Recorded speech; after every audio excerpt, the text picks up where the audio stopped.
Most people assume all hotel credit cards are basically the same.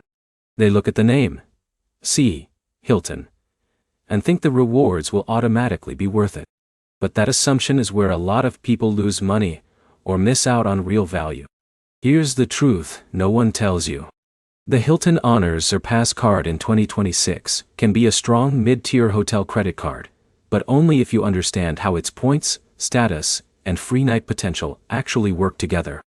In this video, you'll learn exactly what the Surpass card offers, what benefits matter the most, where users make mistakes, and whether it is actually worth paying the annual fee this year. By the end, you'll know if this card fits your travel habits or if you should skip it. Let's break it down simply. The Hilton Honors Surpass card is designed for people who stay at Hilton hotels, but are not ready for a top-tier premium card. Think of it as a middle-level travel card that gives strong perks without the highest annual fee. You earn Hilton Honors points on everyday spending, and those points can be used for free hotel stays. But here's where most beginners get it wrong.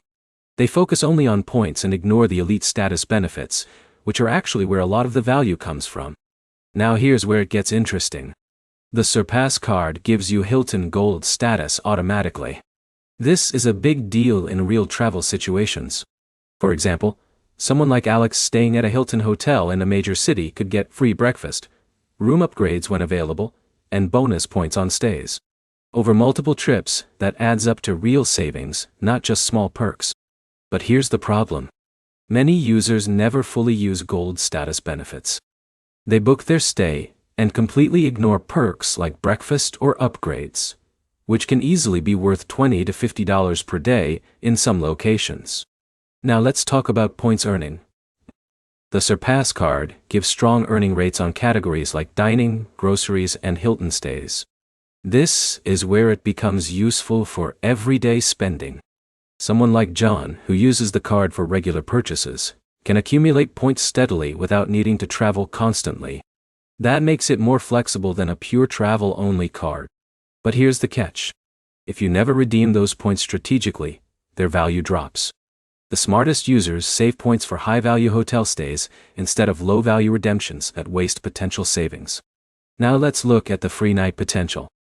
Unlike top-tier Hilton cards, the Surpass card does not always guarantee an automatic free night every year, but it can unlock milestone bonuses if you spend enough annually.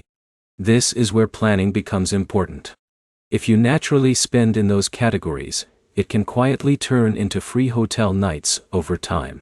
Now let's talk about the welcome bonus. In 2026, the Surpass card usually offers a strong sign-up bonus after meeting a spending requirement. If used correctly, this can give you enough points for multiple nights at mid-range Hilton properties. But if you miss the spending deadline, you lose the biggest early advantage of the card. So is it worth it? Yes. But only if you actually stay at Hilton hotels at least a few times per year, or want to build hotel points without paying for a premium card. The combination of Gold status, solid earning rates, and bonus opportunities makes it very competitive in the mid-tier travel card space. But if you rarely travel or prefer cashback simplicity, then you will not fully unlock its value, and it may not justify the annual fee. To summarize, the Hilton Honors Surpass card is a strong middle ground option. It is not the most premium card, and it is not the simplest cashback card. It sits in between, rewarding people who stay consistent with travel and spending. If this breakdown helped you understand the card better, like the video, drop a comment with your travel style, and subscribe for more clear, honest credit card breakdowns that help you make smarter financial decisions.